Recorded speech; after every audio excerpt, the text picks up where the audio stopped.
Bueno, Shalom, qué lindo volver a encontrarnos en La Raíz, mi canal de YouTube, Los Estudios Mesiánicos con Pablo Modernel, o en vivo, como en este momento estamos saliendo en vivo por Tels TV, en este viernes, siendo las 20 horas y 4 minutos ya. Le damos un saludo cordial a Esteban, que está ahí siempre al firme del otro lado en los controles. Esteban, querido, muchas gracias siempre por tu disposición, por tu trabajo y por, bueno, todo el tema técnico, ¿no? Sin lo cual esto no sería posible. Así que, bueno, gracias a Esteban y a Tels TV también por la generosidad de recibirnos en su casa. Y bueno, estamos compartiendo este nuevo estudio que iniciamos la semana pasada, Jesús el Jardinero. El propósito un poquito del estudio, uno de los temas centrales del estudio es entender que el universo, la creación fueron diseño de Dios y que el Señor está en el medio. ¿Se acuerdan que habíamos visto una imagen de un estanque de agua con círculos concéntricos que se forman a partir de una piedra? Dijimos que Dios, Jesús, el Espíritu Santo, es tipo de esa piedra, la roca de los siglos, la fortaleza de los siglos, según Isaías 26:4, que es la que da origen a los círculos concéntricos, que es el universo y todo lo que existe en el universo. Entonces Dios está en medio, y en ese sentido nosotros en este estudio vamos a ver cómo hay figuras en la Biblia que remiten al Mesías, porque estas figuras están en el centro, están en el medio, y nos están hablando del Mesías, el árbol de la vida, el tabernáculo, la menorá y el tetramorfos, que ya vamos a ver lo que es. Pero desde que el hombre pecó, porque Dios también crea al ser humano, y al crear al ser humano, de alguna manera habíamos visto, bueno, el Señor también vuelve al ser humano su centro cuando Él se hace hombre y se encarna en la persona del Señor Jesús, pero nosotros estamos en el centro también del corazón de nuestro Señor. Sin embargo, desde que pecamos, desde el pecado de Adán y Eva, cuando desobedecen a Dios, tomando del fruto del árbol del bien y del mal, nos alejamos de ese centro, nos alejamos del propósito de Dios, de la perfecta voluntad de Dios, del diseño original, de aquello que fuimos llamados y concebidos para hacer. Entonces se vuelve necesario cruzar desde el lugar donde estamos, el lugar de pecado, cruzar para volver a llegar al centro, para volver al diseño original, para volver al jardín, al huerto del Edén, que es ese lugar en donde, según Génesis, el Señor se paseaba en la tarde entre los árboles, en medio del jardín, buscando a Adán y Eva, buscando la comunión con ellos. Y en este sentido, si vamos a las diapositivas, la diapositiva número 8, que yo sé que Esteban ya la tiene pronta, ahí muy bien la de los mapas. Habíamos visto en la clase pasada que en este mapita de Arabia Saudita, al norte de Arabia Saudita, el río Pisón, marcado ahí en amarillo, por el costado del río Pisón comienza a generarse el río Gijón, que luego desemboca en los ríos Éufrates y Tigris, o Hiddekel, llamado también Hiddekel. Estos son los ríos que están descritos en Génesis cuando se describe el jardín o el huerto del Edén. En el medio de estos ríos estaban el huerto del Edén, en algún lugar aquí entre estos ríos, y cuando Adán y Eva pecaron, habíamos dicho que en forma simbólica ellos son expulsados del huerto del Edén, por lo cual tuvieron que cruzar estos ríos. Ahora, cuando ellos vuelven a la comunión con Dios, que ellos retoman una comunión con Dios y son bendecidos por Dios, y tienen a su hijo Caín, pero después tienen a su hijo Abel, y cuando Abel es asesinado por su hermano Caín, Dios les sustituye el dolor por la pérdida de Abel con otro hijo que se llamó Set, a través del cual viene Israel, viene la descendencia escogida, viene nuestro Señor Jesús. Es decir, que hay una restitución en la comunión con Dios de Adán y Eva, si bien no volvieron al huerto del Edén, pero sí volvieron al corazón de Dios. Y simbólicamente decimos entonces que ellos tienen que cruzar un río, nuevamente para volver a estar en comunión con Dios. Ellos son los primeros que cruzan, habíamos visto en la clase número 1, y son los primeros hebreos en ese sentido, porque la palabra hebreo significa los que cruzan. Y en la siguiente diapositiva, de hecho, vemos la palabra Eber en hebreo, allí escrita, es la palabra número 5676 en la concordancia Strong, este diccionario de términos en hebreo del que ya he hablado en otras instancias. Bueno, la palabra número 5676 de la concordancia Strong es el término Eber, el nombre de uno de los descendientes de Noé fue Eber. Y este nombre significa a través, en el lado opuesto, al otro lado, frente a. También significa ir hacia adelante. Cuando dice aquí el lado opuesto, se refiere al lado opuesto del río Jordán, específicamente, es decir, hacia el este, hacia lo que hoy día es el territorio de Israel. Y bueno, de este señor, Eber, cuyo nombre significa esto, los que cruzan, de este señor descienden Peleg, Reu, Serug, Nacor, Taré y Abraham. Es decir, que Eber es un ancestro de Abraham.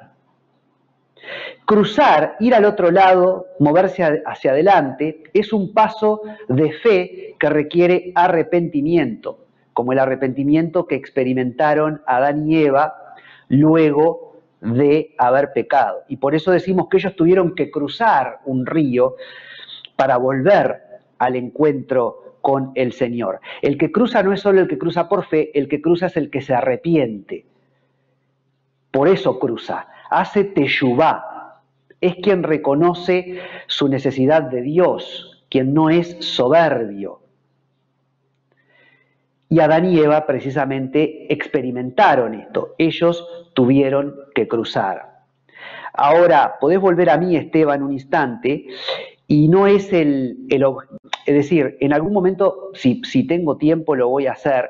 Es muy lindo el concepto de teshuvá en hebreo, que abarca 5 niveles. El primero es reconocer, darme cuenta qué estoy haciendo, estoy pecando. El segundo nivel es me duele en mi corazón estar en una situación de pecado, estar transgrediendo la ley de Dios. El tercer punto es confieso mi pecado y se lo entrego a Dios, toda la situación. El cuarto punto es, una vez confrontado nuevamente con la situación que me hizo pecar, no voy a volver a pecar. Y hasta ahí llega el concepto de arrepentimiento también en griego, que es el término metanoia, el no volver a pecar cuando estoy enfrentado a la misma situación, un giro de 180 grados. Pero el concepto de teshuvá en hebreo va un paso más adelante, porque es la lengua de Dios. Y en realidad es un giro de 360 grados, porque el paso número 5 en la teshuvá es volver al diseño original, volver a hacer aquello que yo fui diseñado para hacer en los planes de Dios. Entonces, no es solamente que ya no peco más enfrentado a la situación que me hizo pecar, sino que por no pecar más, tengo una plena restauración en mi comunión con Dios, por lo cual yo vuelvo a mi diseño original y puedo ser usado por el Señor en gran medida. Entonces, Adán y Eva hacen esto. Cuando en su corazón ellos vuelven a la comunión con el Señor, ellos cruzan, ellos hacen teshuvá, ellos se vuelven los primeros hebreos. Noé también debió pasar por las aguas del juicio. Noé también cruzó, porque en el arca Noé cruzó por las aguas del juicio. Las aguas que Dios mandó fueron como un juicio y Noé atraviesa ese juicio a través del arca. Noé cruza el juicio de Dios en el arca, ¿verdad? Que es la tebá, la caja de madera, que es un tipo del madero, un tipo de la cruz de Cristo, porque es el madero el que nos guarda del juicio del Eterno, la sangre que Jesús vertió sobre el madero.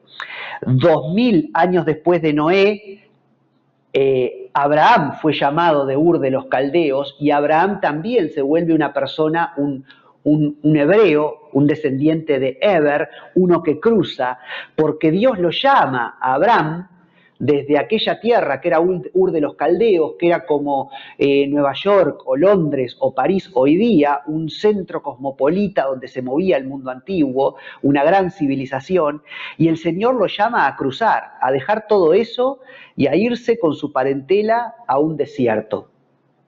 Y Abraham se vuelve un hebreo de hebreos, uno que cruza, le hace honor a su ancestro Eber, y él cruza, él se juega por fe, por Dios. Y es como paradójico, ¿no? Porque aparentemente en Ur de los Caldeos Abraham lo tenía todo y Dios lo que le ofrece a cambio es un desierto. Pero el desierto de Dios fructifica. Mientras que el jardín de Babilonia, como Ur de los Caldeos, que no son el huerto del Edén, aunque se le parecen, terminan secándose. Entonces vale la pena cuando Dios nos llama obedecer su voz y cruzar. A veces de pronto voy a decir algo, por ejemplo, trabajo y Dios te llama a salir de ese trabajo y te llama a otro lugar y vos decís, pero en aquel lugar mi sueldo va a ser menor. Bueno, es un desierto, pero Dios por algo te dice, andá. Deja el trabajo que tenés y agarrá el otro trabajo, aunque de pronto el salario sea menor. Va a haber otra bendición mayor después y el primer trabajo que tenías de pronto se va a terminar secando. Si vos te quedás en el primer trabajo, te pensás que te quedás con lo mejor porque te quedás con más plata, pero de repente te vas a secar en otros sentidos. Mientras que si vos te jugás por Dios, vale la pena. A veces yo he conocido personas que no aceptan un trabajo porque les implica, por ejemplo, no poder tener el tiempo para reunirse con Dios y con los hermanos. Y dicen, no, yo no voy a cambiar el trabajo que tengo porque este trabajo me sirve porque me permite tener un tiempo de comunión en la iglesia o me permite servir a Dios. Siendo que otro trabajo que me ofrece mejor sueldo, pero es un horario muy extenso que me terminaría secando espiritualmente. Bueno, a veces hay que pensar dos veces antes de tomar decisiones en la vida. Lo mismo personas que son llamadas por Dios al campo misionero, por ejemplo, y de repente dejan un excelente trabajo en el lugar en el cual están y una excelente postura cómoda económica para aventurarse a aquello que Dios los llama, y después terminan recibiendo mucho más, 100 veces más en el cielo y en la tierra. Ya en este planeta de repente terminan viviendo hasta en mejores condiciones de las que tenían antes de ir al campo misionero, y ni hablar lo que es el confortamiento que reciben de parte de Dios, el confort, el reward, como se dice en inglés, ¿verdad? Ese premio del alma y del espíritu por estar en el centro de la voluntad de Dios, como por ejemplo la Madre Teresa de Calcuta. Estoy seguro que la Madre Teresa de Calcuta no cambiaría por nada su trabajo con los leprosos, aunque le ofrecieras otras cosas. Y yo he estado con gente que, por ejemplo, ha estado a cargo de comunidades que ayudan a madres solteras, muchachas que estaban a punto de suicidarse o de abortar a un niño. Y, por ejemplo, una vez hablando con el director de esta comunidad, que se llamaba Pablo, también se llama Pablo, él en un momento se cansó, volvió al mundo, a un trabajo regular del mundo secular, y después él no pudo aguantar y volvió a ser director del hogar, porque él me decía, claro, lo que pasa es que después que vos probás eso, después que vos estás dirigiendo un hogar en el cual estás ayudando a que una madre no aborte a su niño, ayudando a que una muchacha no se suicide, dando esperanza, le cambiás la vida a la gente, ¿qué vas a volver a un trabajo de oficina? A estar atrás de la computadora. Ni loco, aunque te dé más dinero, aunque te dé más confort.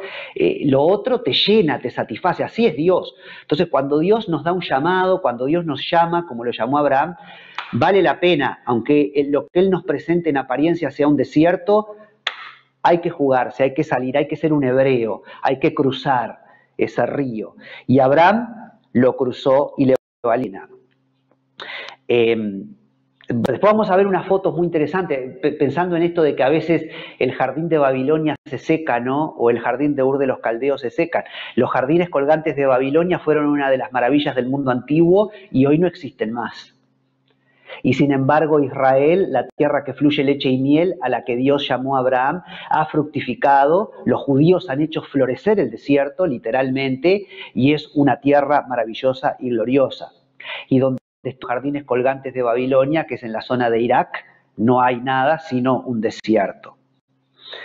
entonces vale la pena realmente jugarnos por fe. En este punto también quiero abrir un paréntesis, porque la Biblia habla de que en el milenio nosotros vamos a habitar con el Señor en esa tierra prometida, que es Israel. Se habla de una nueva Jerusalén, una tierra sanada y restaurada. Y quiero hacer una aclaración acá, que a veces cuando la Biblia habla en los evangelios de los cielos y el reino de los cielos, y Jesús habla mucho de esto, los cielos y el reino de los cielos. Pero esta es una expresión típica del hebreo para referirse al gobierno de Dios en la tierra. El reino de los cielos es un hebraísmo, una circunvalación para decir Dios, pero se refiere, no se refiere a un cielo literal. Cuando Jesús dice el reino de los cielos se ha acercado a vosotros, el reino de los cielos está entre vosotros, no está hablando del cielo literalmente, sino que está hablando del gobierno de Dios en la tierra. Entonces es algo muy terreno, por así decirlo. Y esto nos tiene que hacer darnos cuenta a nosotros de que nosotros fuimos creados para habitar en la tierra, en el huerto del Edén. Por eso todo este tema del jardín que estamos viendo y de Jesús el jardinero. Los seres humanos, nosotros no fuimos creados para habitar en el cielo como los ángeles. Nosotros fuimos creados para habitar un huerto, el huerto del Edén en el planeta Tierra. Por el pecado de Adán y Eva, que hubiera sido el pecado de cualquiera de nosotros también, porque todos somos iguales a Adán y Eva, por el pecado de Adán y Eva perdimos el dominio sobre el huerto del Edén. Pero en la restauración que el Señor Jesús obra, se nos devuelve el dominio sobre el huerto del Edén. Y en la nueva Jerusalén, en el milenio, cuando el Señor vuelva a reinar desde Jerusalén todo el planeta Tierra con la iglesia y los judíos, ahí vamos a estar realmente gobernando, pero no desde el cielo, vamos a estar gobernando en la tierra, en una tierra transformada, porque nosotros fuimos creados como seres humanos, que nos quede claro, para gobernar el huerto del Edén, para gobernar ese jardín. Y tengo acá simbólicamente una plantita de albahaca que compré en la feria la semana pasada. Ya perdió muchas hojas porque usé muchas hojas en una pizza que me hice y le puse las hojitas de albahaca, que me gusta ponerle la albahaquita fresca sobre el tuco y el queso mozzarella, que en este caso no le puse queso mozzarella, le puse un queso provolone. Bueno, entonces acá hay una plantita de albahaca, símbolo de ese alma de jardinero que todos tenemos, de ese aprecio al jardín que todos los seres humanos tenemos, porque Dios lo plantó en nosotros, porque nosotros fuimos creados para estar en el huerto del Edén, para sojuzgar el planeta Tierra, y así va a ser en el milenio. Nosotros a veces tenemos una idea equivocada, como que vamos a estar en el milenio tocando el arpa en el cielo, como los ángeles, que tampoco la Biblia dice que los ángeles tocan el arpa en el cielo. Pero digo, bueno, uno tiene esa idea, ¿no? Ay, voy a estar vestido de ropas blancas, sí, pero allá con el Señor en el aire. No. Hay un gobierno, un cuerpo resucitado, una plena comunión con el Señor, pero para sojuzgar la tierra y para estar cumpliendo esa función de jardineros que tenemos en el planeta Tierra. Nuestro Dios es jardinero, nosotros somos imitadores del Señor y somos llamados a eso. Entonces, que nos quede claro, y si uno entiende hebreo, cuando Jesús habla del reino de los cielos, si bien por supuesto que los manuscritos más antiguos del Nuevo Testamento que han sido descubiertos están escritos en griego y no en hebreo, pero evidentemente el Señor Jesús hablaba hebreo, y esta expresión, el reino de los cielos en hebreo, remite a el gobierno de Dios en el planeta Tierra, no en las nubes, no allá arriba, sino en el aquí y en el ahora y en el planeta Tierra, en esta dimensión. Entonces, Abraham cruzó, él es el gran hebreo, y 500 años después de él aproximadamente, Moisés y los hebreos cruzan el Mar Rojo, y también son verdaderos hebreos, ¿verdad? Los que cruzan, los que abrazan el desierto en busca de la tierra prometida. Y después de 40 años por el desierto, ellos todavía cruzan, no el Mar Rojo, pero vuelven a cruzar otro río, que es el río Jordán, para tomar posesión de la tierra que fluye leche y miel. El bautismo la inmersión en agua que los cristianos hacemos, también es un tipo de un cruce por las aguas, de cruzar los ríos, de esto de me arrepiento y entonces cruzo ríos para volver al centro de la voluntad de Dios. Como Adán y Eva, que tuvieron que cruzar ríos para cuando salieron del huerto del Edén y pecaron, pero cuando se arrepintieron ellos simbólicamente cruzan de vuelta esos ríos para volver al centro del huerto del Edén, en el sentido de volver a la comunión con Dios. Bueno, el bautismo es un tipo de eso, de un cruce por las aguas para volver a la comunión con Dios, al diseño original. Y hoy día los judíos practican todo el tiempo lo que ellos llaman el mikvé, el baño ritual, que es una especie de bautismo. Ellos no se bautizan como nosotros los cristianos, en el nombre del Padre, el Hijo y el Espíritu Santo, pero sí los judíos tienen su mikvé, que es un ritual donde ellos se sumergen en el agua para ser purificados y para volver a una comunión plena con el Señor. Entonces vemos cómo esto de cruzar ríos, ser un hebreo, está muy presente en el judaísmo y en el cristianismo o en el mesianismo. Nosotros los cristianos hemos cruzado el río de la incredulidad para abrazar la fe en Cristo. Somos hijos de Abraham, el padre de la fe, como dice Pablo en su carta a los Gálatas, capítulo 3, versículo 7. Adán y Eva fueron hebreos, Abraham fue hebreo, nosotros somos hebreos, porque cruzamos ríos, hacemos teshuvá, arrepentimiento, reconocemos nuestra necesidad de Dios. Y acá hay algo glorioso, una perla maravillosa. Jesús también cruzó. Él es el primer hebreo, y esto es admirable. Jesús es el primer hebreo porque Jesús es el primero que cruza. Él también cruzó el río. Pero mientras nosotros cruzamos el río para volvernos a Dios tras nuestro pecado, Dios, en la persona de Jesús, cruza el río para volverse hombre y permitir así que nosotros no solo nos arrepintamos, sino que volvamos a la plena comunión con el Padre.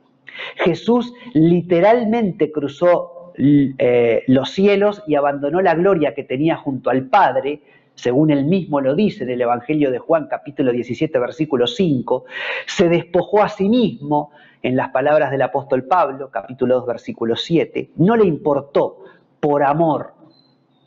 Mientras nosotros cruzamos los ríos en arrepentimiento, él cruza las aguas del cielo para, al hacerse uno de nosotros, lograr el restablecimiento de la comunión mediante el derramamiento de su sangre, porque sin derramamiento de sangre no hay remisión de pecado. Esto lo dice Levítico 17:11. La sangre es expiación por nuestro pecado. Levítico capítulo 17, versículo 11. Pero esto que estoy diciendo de Jesús, Esteban, si vamos a la diapositiva número 10, cuando digo que Jesús cruzó y fue el primer hebreo, en la diapositiva número 10, miren Génesis 1, versículo 7 al 10 lo que dice. E hizo Dios la expansión y separó las aguas que estaban debajo de la expansión de las que estaban sobre la expansión. Hay aguas sobre la expansión, que son los cielos, y hay aguas debajo, que son la tierra. Y fue así. Y llamó Dios a la expansión cielos. Las aguas que están sobre son las llamadas cielos. Y fue la tarde y la mañana el día segundo. Dijo también Dios, júntense las aguas que están debajo de los cielos en un lugar y descúbrase lo seco. Y fue así. Y llamó Dios a lo seco tierra y a la reunión de las aguas llamó mares. Y vio Dios que era bueno. Y vieron que en azul ahí está especificado. Separó las aguas de debajo de las aguas sobre. Nosotros podemos decir que los cielos son las aguas de arriba, las aguas que están sobre, y los mares son las aguas de abajo. Por eso yo digo que Jesús cruzó las aguas de los cielos, él cruzó el río del cielo para hacerse hombre como nosotros. Y luego cruza, después de morir en la cruz, cruza las aguas de la tierra, los mares, para volver al cielo. Es decir, que Jesús es el hebreo de hebreos que en todo nos da el ejemplo, es de una ética el Señor Jesús, su vida, su práctica, es de una ética realmente impresionante, ¿no?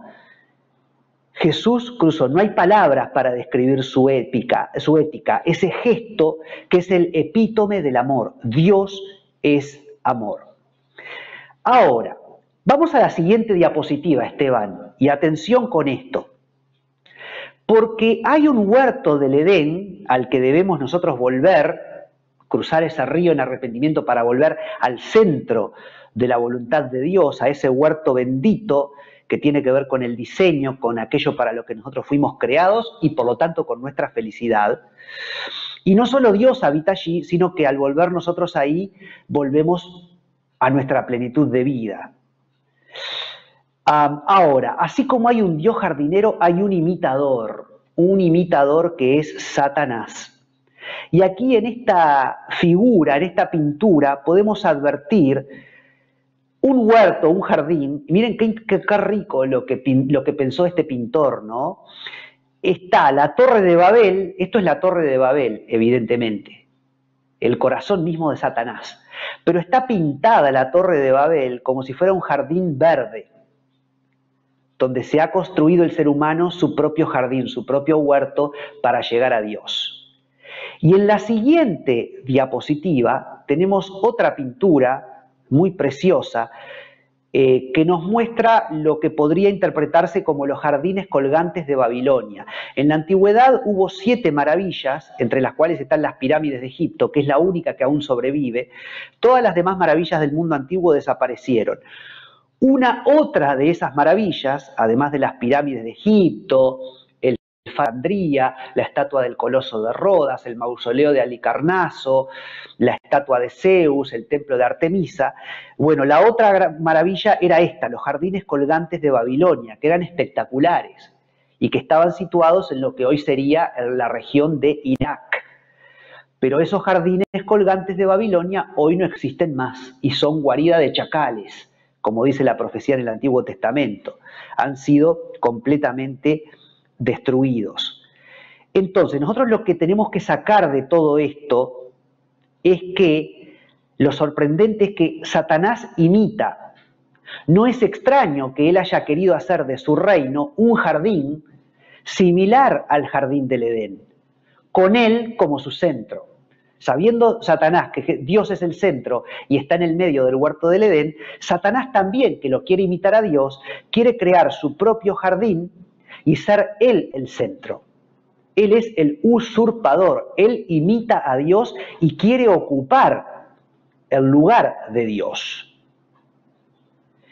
Y por eso nosotros, en la siguiente diapositiva, podemos ver un texto del profeta Isaías en los capítulos 65 y 66, que miren lo que dice el profeta Isaías: pueblo que en mi rostro me provoca de continua ira, hablando de Israel y del pecado que estaba Israel cometiendo, un pecado de idolatría, porque estaban adorando a dioses falsos, estaban adorando a Satanás, sacrificando en huertos y quemando incienso sobre ladrillos.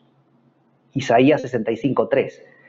Y un capítulo más adelante, en el 66:17, dice Isaías: los que se santifican y los que se purifican en los huertos, unos tras otros, los que comen carne de cerdo y abominación y ratón, juntamente serán talados, dice el Señor.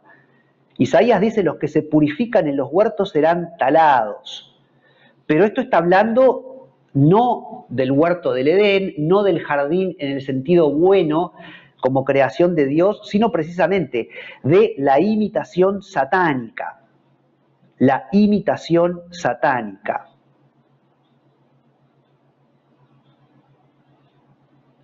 Esta imitación satánica que desnuda la palabra también contribuye a revelar el diseño, a advertirlo y a valorarlo.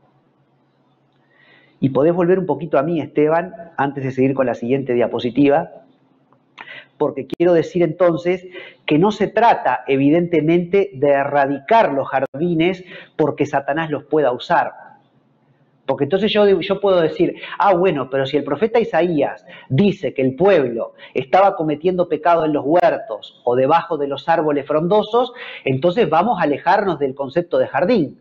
Vamos a no amar la naturaleza, vamos a no plantar jardines, vamos a no hacernos jardines porque son pecado. No, el jardín no es un pecado. El huerto no está mal tener un huerto, no está mal todo este concepto de huerto del Edén. Lo que está mal es la imitación de Satanás. Que Satanás lo que quiere hacer es imitar al Señor y usar lo que Dios hizo para su propio beneficio. Nosotros lo que tenemos que hacer es asegurarnos de que el Señor esté siempre en el centro del jardín, en el centro del huerto. Que no sea la serpiente la que esté en el centro, sino el Señor. Si el Señor está en el centro, todo va a estar bien. Jesús en el desierto fue tentado, pero venció.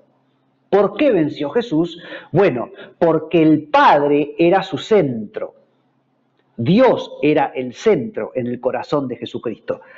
Y la palabra con la que Jesús rebate, le contesta al enemigo en las 3 tentaciones en el desierto, la palabra que Jesús le da de Deuteronomio 8 es la palabra, una palabra, es la ley, y está considerado como si fuera la segunda ley, por así decirlo, se le llama así a ese texto. Es como Dios dice, el Señor le dice, vos me querés confundir torciendo lo que algunos textos de la palabra dicen. Bueno, yo te voy a rebatir con Deuteronomio y estos pasajes de Deuteronomio, que es como una reafirmación de la ley de Dios, como diciendo, no, Dios es mi centro, la palabra de Dios está en mi corazón y yo con esta palabra puedo vencerte, porque si Dios está en mi centro, yo te puedo vencer. Jesús la tenía re clara en su condición de hombre, 100% Dios y 100% hombre, pero en su condición humana la tenía re clara, que el centro era el eterno, era Dios, y que de ahí nadie lo movía. Entonces, lo importante es que el Señor esté en el centro. Siempre, siempre, que Dios esté en medio, Dios en medio. Y por eso, antes de entrar en esos 4 elementos que nos hablan de Jesús y que están en medio, antes de analizar esos 4 elementos, tenemos que analizar la preposición en medio. Esta preposición en hebreo que aparece en la siguiente diapositiva. Ahora sí, Esteban, la diapositiva número 14. La diapositiva número 14, muy bien, genial. La palabra 8432 en la concordancia Strong es la palabra tabek o tabek, que ahí aparece escrita en hebreo. Recuerden que el hebreo se lee, diríamos nosotros, al revés que el español, de derecha a izquierda. Una tav, una vav y una reish, hay ahí, tabek. La primera es como una T, el palito es como una D y la última es como una K, tabek o tabek. Y los puntitos, esos puntitos que aparecen abajo de las letritas en azul, serían como las vocales en hebreo, ¿no? El primero es como una A, una rayita y un puntito que se pronuncia como una A, y luego tenemos 3 puntitos que se pronuncian como una E. Por eso tabek o tabek, que significa centro, entre, interior, medio. Esa es la palabra en hebreo. Y Dios tiene que estar en medio nuestro. Si nosotros dejamos de hacer a Dios el centro, nosotros nos vamos a morir. Nos vamos a morir. Y el ejemplo de esto, ¿saben dónde lo tenemos? En la siguiente diapositiva. Miren lo que dice la siguiente diapositiva. Después comenzó Noé a labrar la tierra y plantó una viña y bebió del vino y se embriagó y estaba descubierto, es decir, desnudo, estaba desnudo en medio de su tienda. Génesis 9, 20, 21. Cuando yo leo esto en hebreo, el término en medio, en español, leído en hebreo, es tabek o tabek. Es esa preposición de la que estábamos hablando. Entonces ahora podés venir a mí, Esteban, que quiero explicar un poquito esto. Noé, el gran sabio de la antigüedad, este hombre justo, que Dios permite que no sea destruido, sino que él pase ileso a través del juicio dentro del arca de madera, dentro del madero. Noé después, cuando el diluvio, él sale, él planta una viña, dice la Biblia, y Noé era un ser humano justo, pero era un ser humano pecador, como todos nosotros, porque esa tendencia al mal también está en todos nosotros. Entonces, bueno, Noé dice que plantó una viña, se emborrachó, es decir, se le fue la moto, como decimos acá, una expresión común que tenemos hoy día acá en Uruguay, se te fue la moto, como diciendo, estás loco. Bueno, a Noé se le fue la moto, se emborrachó, se embriagó y quedó ahí, perdió conciencia de sí mismo y quedó borracho, dormido, ¿verdad? Pero ¿en qué parte de su tienda quedó Noé dormido? En el medio de su tienda, dice la palabra. Se emborrachó y se desnudó. E hizo de ese instante su centro. Como que lo que la palabra nos está diciendo en este momento fue que por un instante el centro en la vida de Noé dejó de ser Dios y el centro en la vida de Noé se volvió su pecado, se volvió su emborracharse, se volvió su propio placer, por así decirlo. Y esto desata maldición, porque recuerden que uno de sus hijos lo va a ver desnudo y a partir de eso va a haber una maldición sobre ese hijo y sobre la descendencia de ese hijo. Es decir, que cuando yo me aparto del centro de Dios en mi vida, no solamente hay maldición sobre mi vida, sino que yo puedo estar trayendo maldición sobre la vida de quienes me rodean, sobre la vida de mis familiares. Es así. Y es muy fácil de advertir esto. A ver, voy a poner un ejemplo muy sencillo. No sé, una persona que fue adicto y que tiene un encuentro con Dios y su vida es transformada, y voy a decir el extremo, se transforma en pastor. Él es pastor, su familia, él bendice a su familia, a sus hijos. Hoy o mañana esa persona vuelve a hacer de las drogas su centro, se empieza a drogar, porque una cosa es que ocasionalmente tenga alguna recaída y se arrepienta y vuelva al Señor, pero si vuelve a hacer de las drogas su centro permanente y se aleja de Dios, se termina separando de la esposa y evidentemente va a lastimar no solamente su propia vida, sino la vida de la esposa, la vida de los hijos, mucho dolor, la vida de toda su congregación. Es muy triste, ¿no? Un pastor tiene una gran responsabilidad, más que otros seres humanos que son más comunes. Entonces, un pastor es un ser humano común como cualquier otro, pero cuando un pastor peca, cuando un pastor deja su congregación, deja su grey, deja su rebaño, hiere y lastima a muchas personas. Y eso es lo que sucede siempre que nosotros dejamos que otra cosa, que otro ser, otra persona u otra cosa ocupe el lugar que solamente el Señor tiene que ocupar. El Señor siempre tiene que estar en el centro para que haya bendición en nuestra vida. Si no, viene lo malo. Es indefectible, es decir, tiene que ser así. El gesto de Noé, entonces, de haberse emborrachado, revela la maldad del hombre, su imperfección, su debilidad. En el momento que yo, un vicio o una debilidad se vuelve el centro de mi vida, traeré vergüenza sobre mi vida, indignidad, imperfección, descuido, fealdad. Se secarán mis ramas,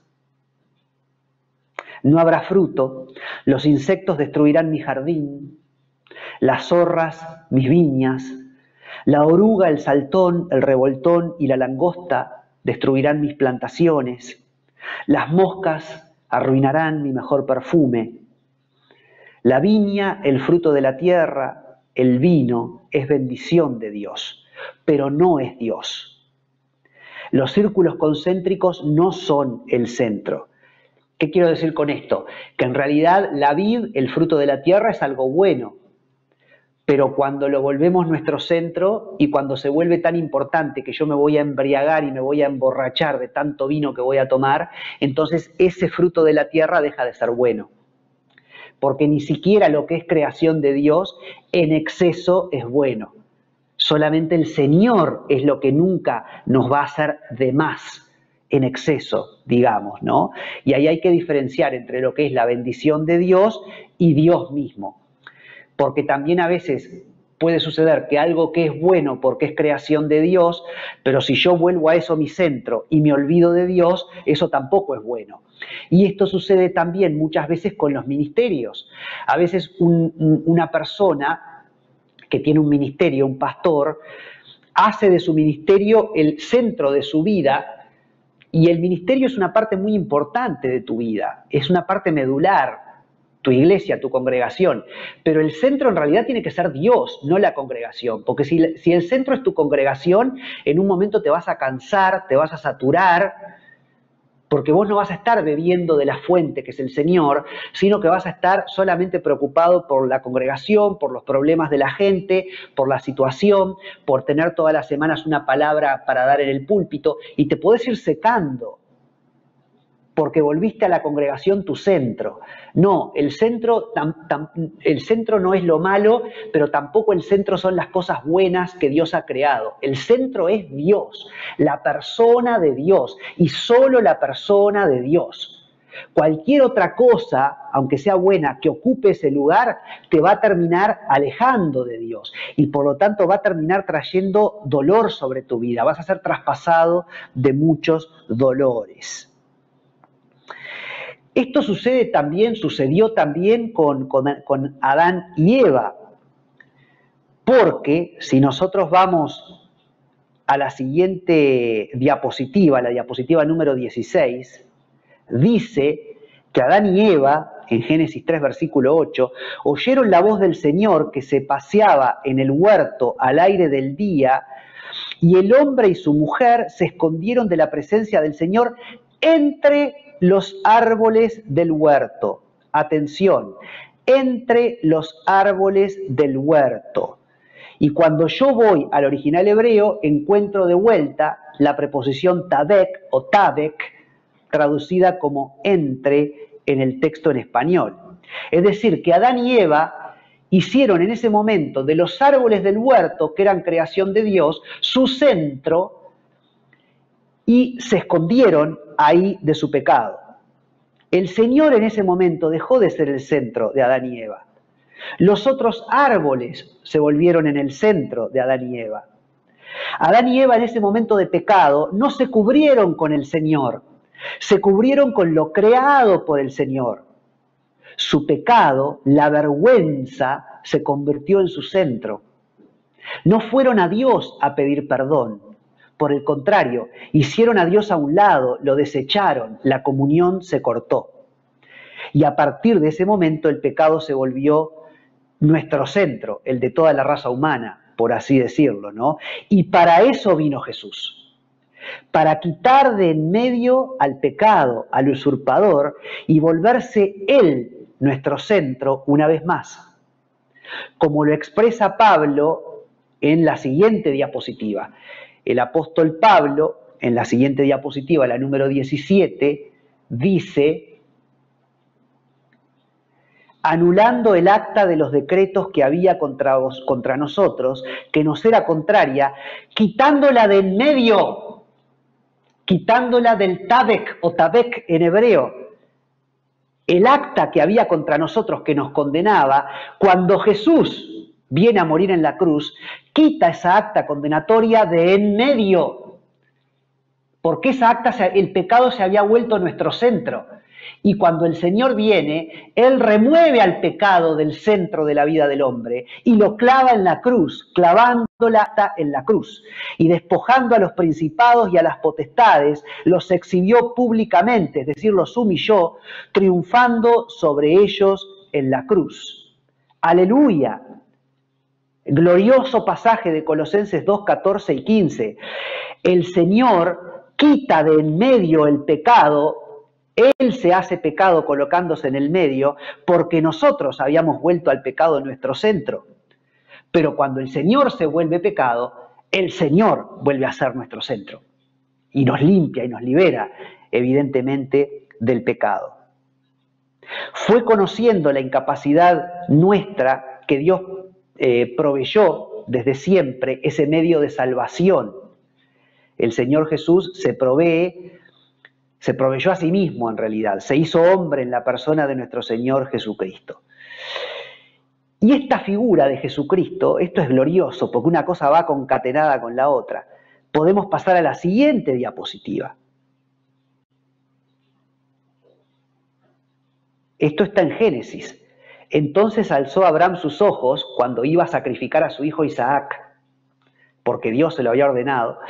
Entonces alzó Abraham sus ojos y miró, y aquí a sus espaldas un carnero trabado en un zarzal, porque el Señor le dice, no, detente, no lo hagas, no mates a tu hijo. Y ahí Abraham miró a sus espaldas y había a sus espaldas un carnero trabado, ¿dónde? En un zarzal. Y cuando yo leo esto en hebreo, este en, que está ahí en azul, la preposición en hebreo es tabek o tabek. Es decir, el carnero estaba trabado en medio del zarzal por sus cuernos. Y fue Abraham y tomó el carnero y lo ofreció en holocausto en lugar de su hijo. ¿Entienden lo glorioso que es esto? El carnero estaba trabado en medio del zarzal. Eso nos está hablando de el Cordero de Dios que quita el pecado del mundo, provisto ahí en el medio, tomando nuestro pecado. Y si vamos a la siguiente diapositiva, tenemos cuando el Señor se le aparece a Moisés, en Éxodo 3:2, y se le apareció el ángel del Señor a Moisés en una llama de fuego. ¿Dónde? ¿Dónde está el Señor en la zarza ardiente? En medio de una zarza. Y cuando voy al original hebreo, vuelvo a leer la preposición tabek o tabek en hebreo. En medio de una zarza. Y él miró y vio que la zarza ardía en fuego y la zarza no se consumía. Es decir, que el Señor, la presencia del Señor, estaba en medio de aquella zarza. El llamado a Moisés, aproximadamente año 1500 antes de Cristo.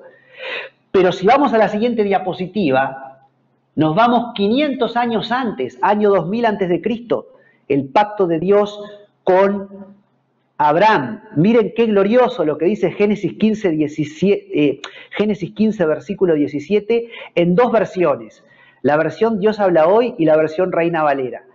Cuando ya era de noche y todo estaba oscuro, apareció un horno que echaba humo y una antorcha encendida que pasaba por en medio de los animales partidos. Y esto lo estudiamos, el pacto abrámico, cuando estudiamos Israel, su historia, nuestra historia. O en medio. El Señor se paseaba por en medio de los animales divididos o partidos. Esto en hebreo es tabek o tabek. La imagen del Mesías siempre en medio, siempre en el centro. Él es el que está en medio de la zarza ardiente hablándole a Moisés. Él es el que está en medio de la zarza con los cuernos entreverados en medio de la zarza en el carnero que suple la vida de Isaac. Él está aquí en medio, paseándose en medio de los animales partidos. Y la versión Reina Valera dice, y sucedió que puesto el sol y ya oscurecido, se veía un horno humeando y una antorcha de fuego que pasaba por entre los animales divididos. Reina Valera dice entre, Dios habla hoy, dice en medio, y el original hebreo siempre es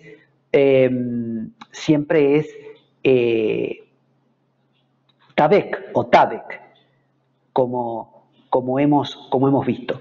Y podés volver a mí ahora, Esteban. Entonces podemos apreciar al Dios de diseño. En todo esto, nosotros podemos apreciar al Dios de diseño, un Dios que es perfecto. La salvación viene de ese medio, viene de ese centro, de ese tabek o tabek, de eso que está en medio. La salvación viene de esa piedra, de esa roca eterna, la roca de los siglos, de Isaías 26:4, que ocasiona los círculos concéntricos. Desde esa roca original, desde esa fortaleza de los siglos, desde el medio de esa zarza, el ángel del Señor le habla a Moisés, año 1500-1300. En medio de la zarza, el mismo Jesús tipificado también en la figura del carnero, que tomó el lugar de Isaac hacia el año 2000. Entonces, el Señor siempre está en el medio, y aquí tenemos en la diapositiva número 21, el árbol de la vida, el tabernáculo, la menorá y el tetramorfos. Estos 4 símbolos que aparecen en la Biblia, todos nos llevan a la figura de Jesús. Y estos 4 símbolos, todos están en medio, en el medio. Si vamos a la siguiente diapositiva, miren lo que dice Apocalipsis respecto al árbol de la vida. Apocalipsis 2:7. Al que venciere le daré a comer del árbol de la vida, que ¿dónde está? El cual está en medio del paraíso de Dios. Tadek o Tadek. En medio. El árbol de la vida está en el centro, porque el árbol de la vida es Jesucristo. Y Apocalipsis 21:2 dice, y yo, Juan, vi la santa ciudad, la nueva Jerusalén, descender del cielo, el paraíso de Dios, dispuesta como una esposa ataviada para su marido. Después me mostró un río limpio de agua de vida, resplandeciente como cristal, que salía del trono de Dios y del Cordero. En medio de la calle de la ciudad, y a uno y otro lado del río, estaba el árbol de la vida. ¿Dónde estaba el árbol de la vida? En medio, en el medio, en el centro. Y una diapositiva más, Éxodo 29:45, dice, habitaré en medio de ellos y seré su Dios. Habitaré en medio de ellos y seré su Dios. ¿Podés volver a mí ahora, Esteban? Que quiero compartir algo sobre el árbol de la vida para ya ir redondeando el estudio de hoy. Este árbol de la vida está en el centro de la Nueva Jerusalén, y podemos pensar que el árbol de la vida también estaba en el centro del huerto del Edén. Pero el árbol del mal, que es aquel del cual Adán y Eva participan y pecan, también estaba en medio del huerto o del jardín del Edén. Dice Génesis 3:3, y la mujer respondió a la serpiente, del fruto de los árboles del huerto podemos comer, pero del fruto del árbol que está en medio del huerto, que es el árbol del bien y del mal, dijo Dios, no comeréis de él, ni le tocaréis para que no muráis. Ahora, respecto a por qué el árbol del bien y del mal estaba en el centro del huerto, podemos interpretar que Dios, siendo el centro, elige también hacer al ser humano el centro de su creación. Y ese árbol del bien y del mal simboliza nuestra libertad, la capacidad que tenemos de decirle sí o no a Dios, nuestro libre albedrío o libre arbitrio. Por dignidad hacia sí mismo y hacia nosotros, el Padre nos hace centro en ese instante. Es como si Él se corriera, y esto revela su esencia, el amor. Él elige que nosotros elijamos. Es como si en ese instante el Señor se hubiera despojado a sí mismo para colocarnos a nosotros en el centro. Como cuando la Biblia dice que Jesús abandonó la gloria que compartía junto al Padre e hizo la kenosis o la kenosis en griego, es decir, se despojó a sí mismo. Filipenses 2:7. Por eso, porque alguien puede decir, bueno, pero ¿por qué el árbol del bien y del mal está en el centro del huerto? Bueno, el árbol del bien y del mal es un tipo de el Dios de amor que quiere que nosotros seamos capaces de elegir en completa libertad, y es como que en ese momento Dios nos permite a nosotros ser nuestro propio Dios, por así decirlo. Pero en esa elección nosotros podríamos haber elegido con libertad mantenernos en el huerto y seguir ahí junto a Dios, o rebelarnos y volvernos nuestro propio Dios definitivamente y alejarnos de Dios y creernos como Dios, que fue lo que hicieron Adán y Eva y que es lo que cualquiera de nosotros hubiera hecho, porque esa simiente de pecado está en nosotros. Ahora, el árbol de la vida también estaba en el centro del huerto del Edén, y como hemos visto, también estará en el centro de la nueva Jerusalén. Muy bien. De esta manera terminaríamos por aquí el estudio de hoy viendo este primer elemento, pero hablamos de muchas otras cosas también. Recuerden que todavía nos quedan 3 elementos más que son maravillosos cuando los analicemos, son más extensos también, el análisis es más extenso, el análisis de la menorá, del tabernáculo y del tetramorfos, y eso lo vamos a ver la semana que viene. Pero, para terminar de una forma, uno podría decir un poco light, me gustaría que Esteban fuera a la diapositiva 40 para terminar con otros jardines. Recuerden que yo fui sacando fotos y dije que las iba a compartir, fotos de jardines, para que veamos esto de este deseo que tiene el ser humano de siempre ponerle mucha atención a los jardines, al huerto, a lo verde. Miren qué lindo. Esto, yo tendría que fijarme si esto es el Alcázar de, creo que el de Segovia, una ciudad medieval cerca de Madrid. Creo que es el Alcázar de Segovia, si no estoy equivocado, es decir, como la parte alta, una fortaleza en medio de esta ciudad medieval, que todas tenían sus jardines. Lo mismo pasa con Toledo y con Ávila también. Bueno, hay ciudades que tienen sus fortalezas y siempre están los jardines presentes. Pero de España nos vamos a Egipto en la siguiente diapositiva. Y acá tenemos un hotel absolutamente moderno, que es donde yo me quedé en el Cairo. Era todo en planta baja el hotel, y eran todo como cabañitas, las habitaciones, y era todo jardines. Egipto, que es un gran desierto, pero acá era todo jardines. Miren la siguiente diapositiva, otros jardines de ese hotel, muy lindo, todo arreglado con mucho gusto, con mucho cuidado. Los jardineros estaban todo el tiempo regando, cuidando, cortando el césped. En la siguiente diapositiva, todavía en ese hotel en el Cairo, tenemos fotos de animales, porque también recordemos que el paraíso tiene que ver con un jardín amurallado, pero donde también hay animales. Bueno, ellos tenían acá sus garzas, sus pájaros, en unas grandes jaulas. Una diapositiva más todavía sobre esos bellísimos jardines de ese hotel en el Cairo, para que ustedes vean el aprecio del ser humano por el jardín. Y después vamos a pasar a una diapositiva que es de la isla de Malta.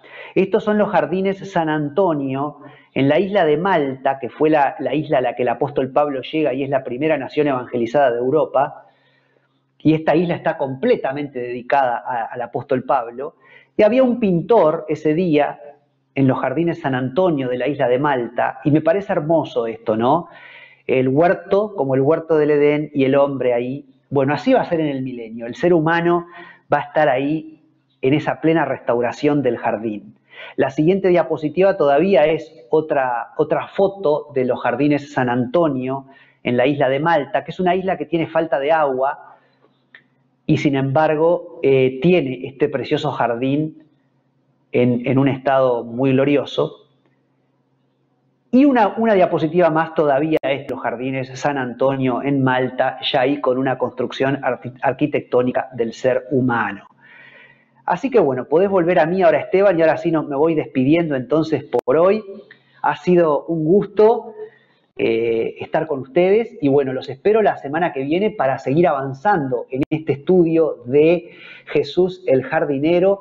Ya lo hemos visto a Jesús en el árbol de la vida, pero nos queda todavía verlo a Jesús como centro en la menorá, en el tabernáculo y en el tetramorfos. Será hasta la semana que viene.